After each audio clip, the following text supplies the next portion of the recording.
3 weeks after Lydia Kincaid, the white CEO of Kincaid Foods, fired him in front of the entire boardroom, Damon Greer, a black single father, spent his last dollar buying a rundown diner by the coast to start over with his young daughter Tessa. But on the very day he was patching up the kitchen, Lydia walked in with a lawyer, looked at him like a failure, and offered to buy the place back. Damon refused, unaware that the old diner was about to expose a secret that could destroy her entire empire. Would he keep his dignity? If stories like this one keep you hooked, hit subscribe so you never miss what happens next. The conference room on the 30th floor smelled like burnt coffee and cold air conditioning, the kind of room where decisions got made long before anyone sat down at the table. Damon Greer had been in that room hundreds of times over 9 years, always with a clipboard in his hand and a list of numbers that mattered more to him than his own comfort. He was the quality assurance manager at Kincaid Foods, the man who caught the cracks before they became headlines, and for 9 years that had meant something. On this particular morning, it meant nothing at all. 6 executives sat around the table, 5 of them. White, all of them avoiding his eyes in the specific way people do when they have already decided something and are only waiting for the paperwork to catch up. Damon had flagged a batch of contaminated grain filler 3 weeks earlier, sent the warning up the chain the way he always did, and watched it disappear into silence. Now there was a recall underway, a supplier lawsuit forming, and somehow his name had ended up circled in red at the center of it. "We need to be clear that this was not a system failure," said one of the vice presidents, a man named Harold Wexler, who had never once remembered Damon's first name correctly in 9 years. This was a failure of judgment at the operational level. Damon set his clipboard down on the table, slow and deliberate, because he had learned a long time ago that anger in a room like this got read as danger, not as grief. "I sent 3 emails about that batch. I have the timestamps. I flagged it before it ever left the warehouse."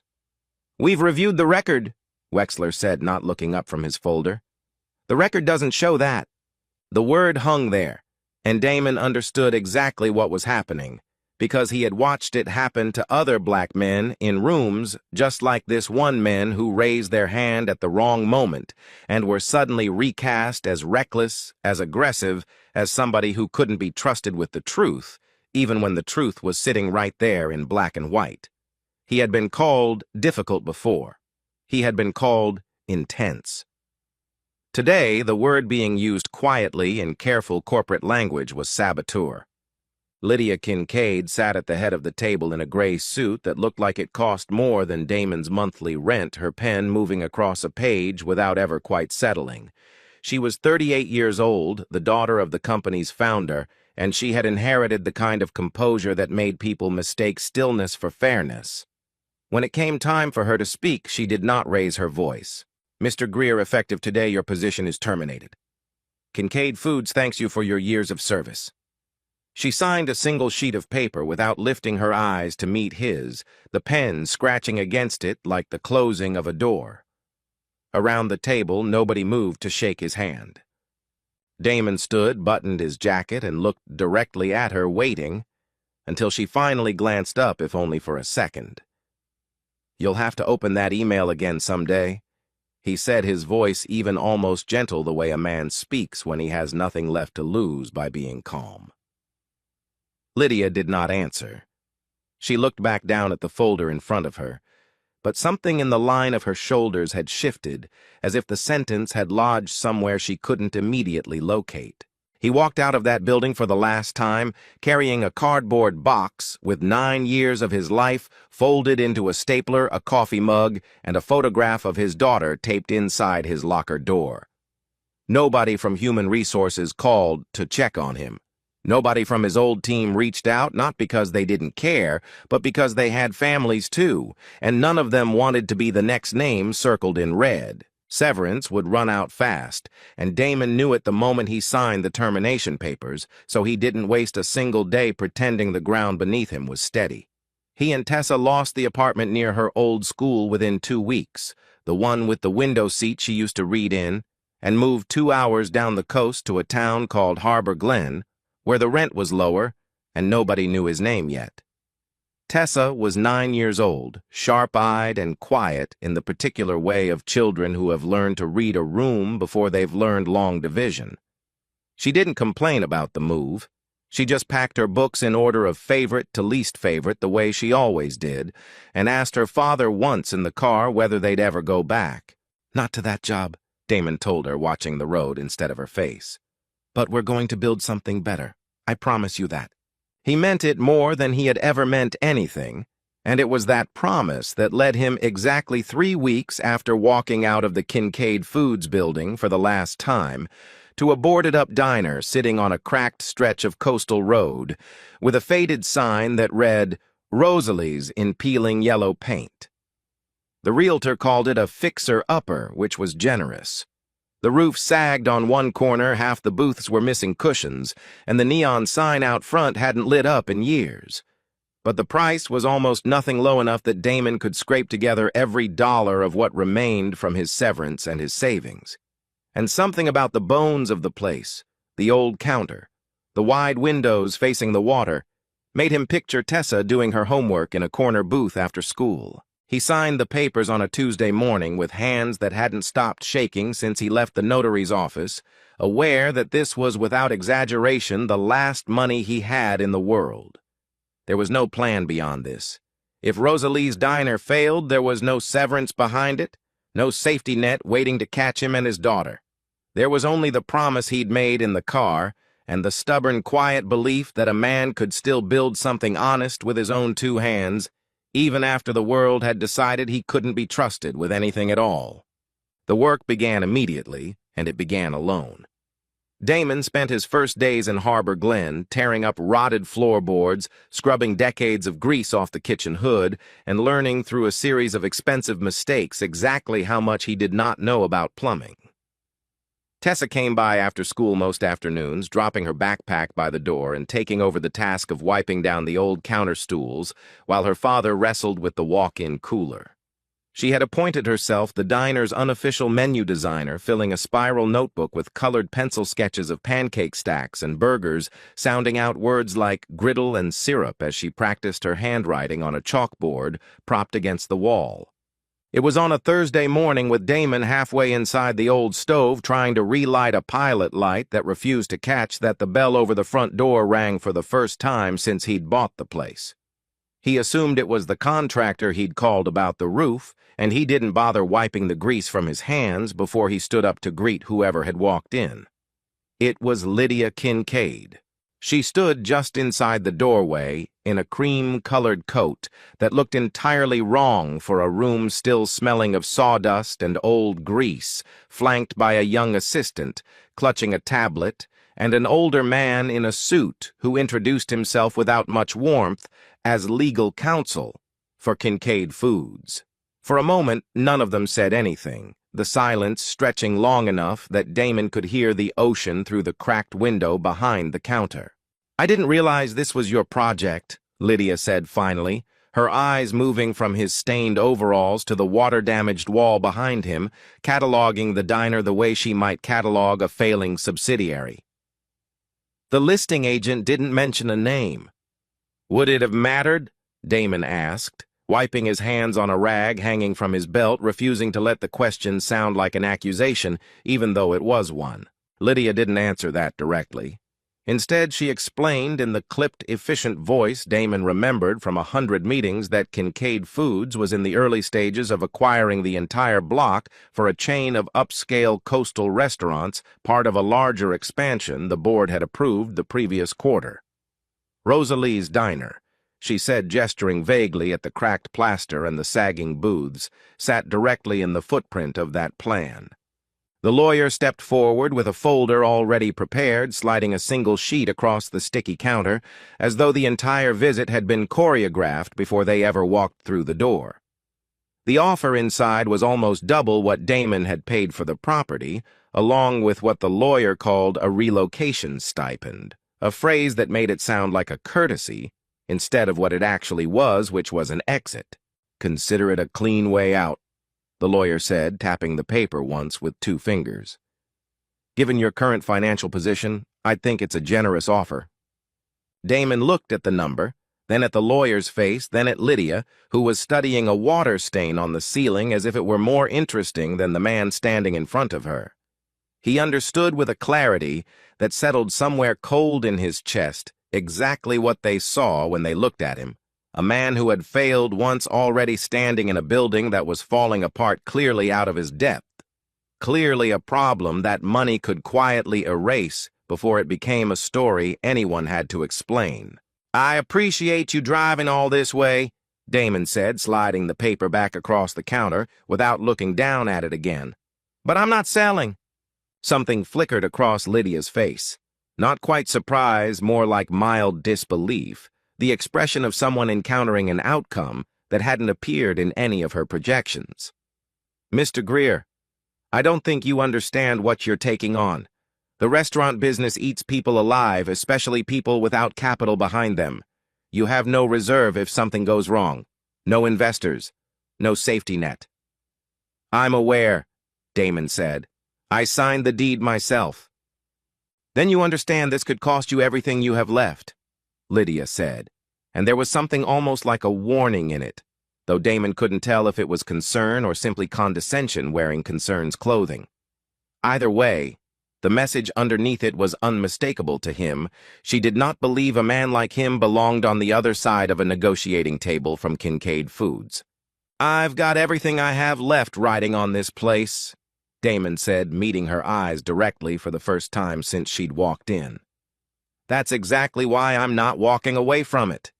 My daughter is 13 feet from where you're standing, coloring in a notebook, believing her father is building something real. I'm not selling that out from under her because it's inconvenient to your expansion plan." The lawyer opened his mouth to say something else, but Lydia raised one hand just slightly, and he closed it again. For a moment, she simply looked at Damon, at the grease on his hands, and the resolve in his face, and whatever calculation she was running behind her eyes did not resolve into anything she said out loud. She gathered her coat, told her assistant they were leaving, and walked back out through the door without another word. Damon stood at the counter for a long moment after the car pulled away, listening to the ocean, listening to Tessa humming to herself in the corner booth as she filled in another sketch of a burger with too many toppings to be realistic. He understood, standing there in the wreckage of a diner he had no business believing he could save, that this was no longer only about rebuilding a business. It was about proving to himself and to his daughter, and to every person who had ever looked at him and seen only what he'd lost, that a black man could be knocked down in one life and still stand up whole in the next one on his own terms without anyone's permission. Lydia's car had barely disappeared down the coastal road before Damon understood that her visit was not the end of anything, only the beginning of a harder chapter. He went back to fixing the pilot light, because there was nothing else to do, because Tessa was still coloring in the corner booth, and the diner still needed a working stove before it could serve a single plate of food. But something in him had shifted after that conversation, a hardening that felt less like fear and more like resolve settling into his bones. Over the following 2 weeks, Damon worked from before sunrise until long after Tessa had fallen asleep on the pull-out couch in their small rented apartment above a hardware store. He replaced rotted floorboards one at a time, sanded down the old counter until the wood grain showed through decades of grime, and taught himself through cracked instructional videos on his phone how to rewire half the diner's failing electrical system. Tessa helped where she could, her sketchbook slowly filling with menu ideas that grew more ambitious by the week. Pancakes stacked 3 high burgers with hand-cut fries, a cup of coffee she'd labeled Dad's Sunrise Blend in careful block letters. The first real trouble came from a supplier named Gary Holloway, a heavy-set man who had delivered fresh produce and dry goods to Rosalie's Diner for nearly 2 decades before it closed.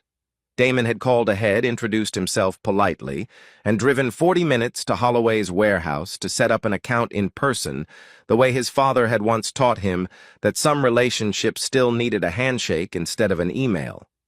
Holloway looked him over from behind a clipboard, glanced once at the name on the paperwork, and told him supply was tight this season, that he simply didn't have the inventory to take on a new account right now.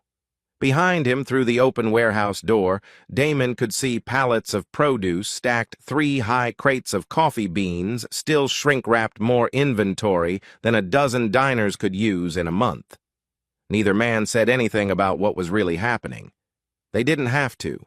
"I understand," Damon said, folding the useless paperwork back into his jacket, keeping his voice level, even as something tightened in his chest. He drove back to Harbor Glen with Tessa in the passenger seat, who had come along hoping to see the warehouse, and who now sat quietly watching the ocean pass by the window, instead of asking questions her father clearly didn't want to answer yet. The bank was worse in its own quiet way. Damon sat across from a loan officer named Patricia Reyes at the Harbor Glen Community Bank, requesting a modest line of credit to cover the diner's remaining repairs and its first month of inventory. She asked him 3 separate times how he intended to maintain positive cash flow, rephrasing the same question each time, as though his first 2 answers hadn't been sufficient. 2 chairs down through the glass partition, Damon watched another prospective business owner, a white man opening a surf shop 2 blocks from the diner, get his loan approved after a single friendly question about his projected summer traffic. Damon didn't say anything to Patricia Reyes about what he'd noticed, because saying it out loud in that office would only get him labeled the way he'd already been labeled once, before difficult, aggressive someone who saw problems that didn't exist. He signed what paperwork he could, secured a smaller loan than he needed, and walked out into the parking lot where Tessa was waiting on a bench, with her sketchbook closed in her lap, watching him with the particular stillness of a child, trying to read bad news off her father's face before he said a word. That night, back at the apartment, Tessa unpinned the drawing of the diner's opening day menu from the refrigerator door, where it had hung for weeks, folding it carefully and sliding it into the back pocket of her sketchbook instead. Damon noticed, but didn't ask why. He understood without her explaining that she had started keeping score quietly the way children do, tallying up every closed door and cold shoulder, even when the adults around her tried to pretend those doors weren't closing. "Is it because we don't have enough money?" Tessa asked later, sitting across from him at the small kitchen table while he ate cold leftovers standing at the counter. "Or because of how we look?" Damon set his fork down and looked at his daughter, 9 years old, and already carrying a question most adults spent a lifetime avoiding. He wanted to lie to her, to tell her it was only about money, that money was a simple, fixable thing. But he had promised himself a long time ago that he would never lie to Tessa about the world she was growing up in, even when the truth was heavier than she should have to carry. "Sometimes it's both," he told her honestly. "But neither one of those things says anything true about who we are. Don't ever let anybody convince you it does." It was 2 days later, while Damon was clearing out a storage cabinet beneath the diner's front counter, that he found the tin box. It was rusted at the corners, wedged behind a stack of old receipts, and when he pried it open, he found a stack of handwritten recipe cards in faded blue ink, along with a folded letter addressed to no one in particular. The recipes were simple things: brown butter pancakes, apple pie with cinnamon, a burger sauce with exactly 7 ingredients, a coffee roasting method scrawled in the margins. The letter signed simply, Rosalie explained that she had once been offered a considerable sum to sell the diner to a development company decades earlier and had refused because she believed some places were worth more open than sold places where truck drivers and school teachers and widows and children could all sit at the same counter and be treated the same way. Damon read the letter twice, sitting on an overturned milk crate with Tessa peering over his shoulder, and something settled in him that felt less like a business decision and more like an inheritance. He decided right there that the diner would open on the day of Harbor Glen's summer festival, using Rosalie's original recipes as the backbone of the menu, not simply to make money, but to keep alive the exact spirit that letter described. 200 miles away, inside the glass-walled boardroom at Kincaid Foods, Lydia sat through a routine strategy meeting about the Harbor Glen expansion when one of the older board members, a man who had known her father, mentioned the previous year's contamination recall as though it were ancient history, already resolved, already filed away. He called it a lesson learned and moved on to the next slide before Lydia could fully process why the sentence had unsettled her. She realized, sitting there in her own boardroom, that she had never actually read the original incident report herself, only the summary Brent Mallory had handed her before she signed off on the termination. That night she asked her assistant to pull the archived file, telling herself it was simple due diligence, nothing more. What she found instead kept her awake past midnight: an email thread from Damon dated 3 weeks before the recall warning, specifically about the contaminated grain filler, followed by a gap in the system logs exactly where his follow-up messages should have appeared. The signature approving the batch's release didn't match any version of Brent's handwriting she'd seen on other documents. Lydia sat with the folder open on her kitchen table long after the coffee had gone cold, hearing Damon's voice from that termination meeting as clearly as if he were standing in the room. "You'll have to open that email again someday." Brent Mallory had been the company's chief operating officer for 11 years, long enough to remember exactly what had happened the year of the contamination scandal, because he was the one who had buried it. The board had pressured him hard that season, threatening to cut his bonus and replace him if the new product line missed its launch date. And when Damon's warning came across his desk, Brent made the calculation that a delayed launch would end his career faster than a quiet mistake would.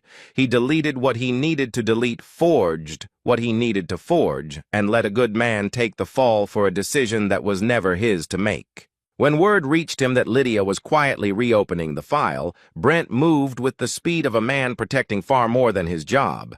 He placed a call to Gary Holloway, reminding him in language vague enough to avoid anything actionable that Kincaid Foods valued long-term partners who understood the value of staying out of complicated situations. He made another call to a contact at Harbor Glen Community Bank, framing it as a routine credit review, and within days, Damon's small line of credit was frozen pending further documentation that never seemed to be enough. An anonymous complaint filed with the county building office claimed unpermitted electrical work at Rosalie's Diner, and within a week, Damon's renovation permit was suspended pending inspection. Then came the Post. It appeared on the Harbor Glen Community Forum under an account with no real name attached, describing Damon as an angry outsider trying to seize a piece of the town's history for himself, hinting without evidence that the fire code violations and financial troubles were only the beginning of what people should worry about. The Post spread through the forum within a day, and by the end of the week, 2 families who had promised to bring their children to the diner's opening quietly canceled, apologizing in text messages that offered no real explanation. Tessa found the Post on a shared family tablet while looking up festival dates, and she read the comments beneath it before Damon even knew it existed. That evening, she sat across from him at the kitchen table, her sketchbook closed and pushed to one side, and asked the question that would stay with him longer than any insult a stranger had ever thrown his way. "Do they hate you because you did something wrong?" she asked. "Or because you're you?" Damon didn't have an answer that wouldn't break something in both of them, so he simply reached across the table and held her hand until she let the question go, at least for that night. What Tessa did next, she did without telling her father. Using markers and a stack of construction paper from her school supplies, she made a small run of flyers reading Rosalie's "Diner is open for everyone," and after school the following day, she walked 3 blocks with a roll of tape sticking them to lamp posts and the community bulletin board outside the grocery store. Damon found out only when a neighbor mentioned seeing his daughter out there alone, and when he confronted Tessa about it, torn between anger at the risk and something close to awe, she simply shrugged and said someone had to say it if the grown-ups were too scared to.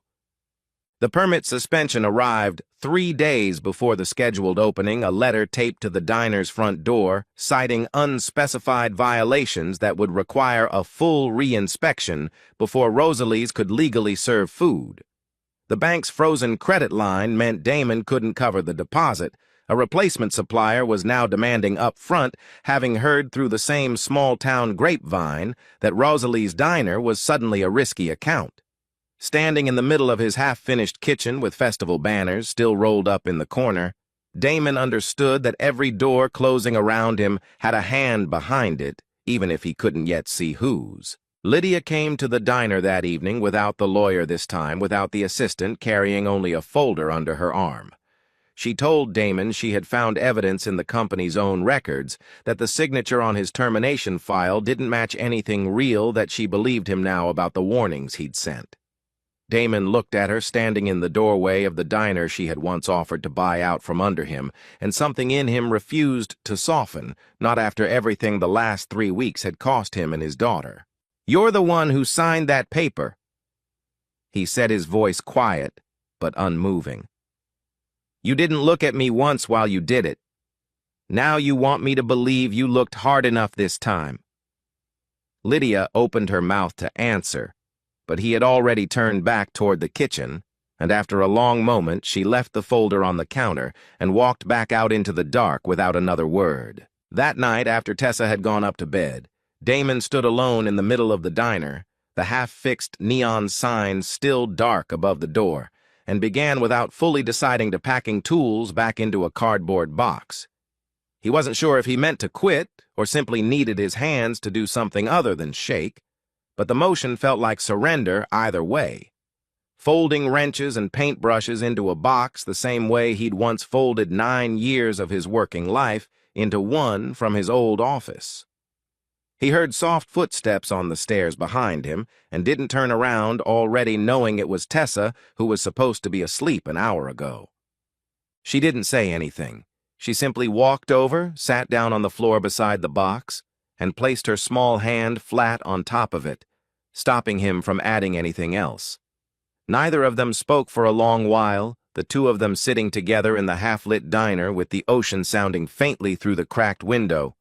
And it was in that silence, more than in any argument or apology, that Damon remembered exactly why he had bought this broken building in the first place. Back in her own kitchen that same night, Lydia faced the decision that would define the rest of her career. Brent had already called twice, warning her that taking the file to the board would tank the company's stock collapse, the Harbor Glen expansion, and brand her a weak CEO who let sentiment for a former employee cloud her judgment. In his second call, cornered and desperate, he let slip that the board itself had pressured him the year of the contamination scandal, forcing his hand in ways he'd never admitted to anyone, and Lydia realized the rot went further up than one man's guilt. She thought of the cardboard box she imagined sitting in that dark diner of Damon's voice, telling her she'd have to open that email again someday, and she understood that keeping quiet now would make her no different from the man who had built this mess in the first place. There was no version of staying silent that let her sleep through another year the way she'd slept through the last one. She brought the full file to the board herself 2 days later, the deleted warnings, the forged signature Brent system access logs showing exactly when the records had been altered, and a written account of how an innocent man had been sacrificed to protect a launch deadline. For the first time in her career, Lydia didn't hide behind her title. She told the board plainly that she had signed a termination she never properly investigated, and that the company owed Damon Greer more than an apology. Brent was suspended within the hour and referred for legal review before the meeting even ended.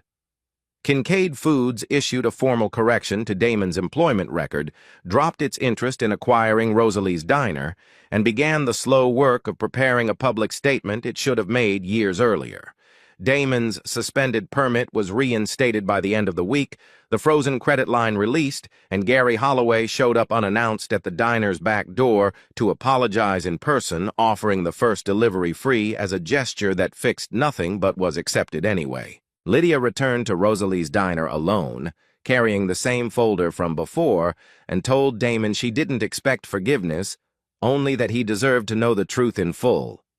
He read through every page at the counter while she stood quietly by the door, and when he finally looked up, something in his face had eased, not into peace exactly, but into the particular relief of a man who finally saw his own story told correctly.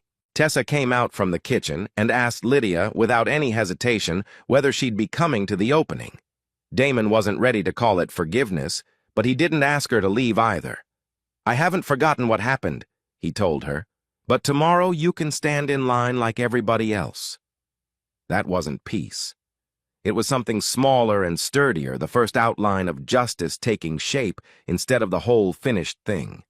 The morning of the opening, Damon unlocked the doors of Rosalie's diner at sunrise, and the smell of brown butter pancakes and fresh coffee drifted out over the coastal road for the first time in years. Tessa stood behind the counter, proudly explaining every item on the menu she had helped design, including the flyers she'd once taped up alone, now framed on the wall beside the door. Neighbors who had doubted him filed in one by one, some offering quiet apologies, others simply ordering breakfast as their own way of admitting they'd been wrong. The loan officer, who had asked him 3 suspicious questions, came in for coffee and left a generous tip without a word about it. Lydia arrived, dressed plainly, stood in line like everyone else, and when her turn came, she asked Tessa what was best on the menu. "The brown butter pancakes," Tessa said, "but my dad says everybody gets treated right before they get judged." Damon stood behind the counter watching his daughter say the words he'd tried to live by his whole life, and understood that he hadn't won back a title or a reputation so much as he'd won something steadier. The sight of his daughter watching her father refuse to bow one honest morning at a time. Rosalie's diner became in the months that followed exactly what its old owner had once written about in that faded letter, a place where line cooks and school teachers and widows and tired travelers could sit at the same counter and be treated the same way. Damon never got back the 9 years he'd lost at Kincaid Foods, and he never fully forgot the sound of that pen signing his name away without a glance. But every morning he unlocked those doors, he proved something no boardroom could take from him twice, that his worth was never something anyone else had the right to decide. If Damon's story moved you, that's exactly why this channel exists, to tell stories about people who get knocked down and still choose to stand up with their heads held high. If you believe everybody deserves a fair shot no matter what they look like or where they start from, hit subscribe and stay with us for the next one.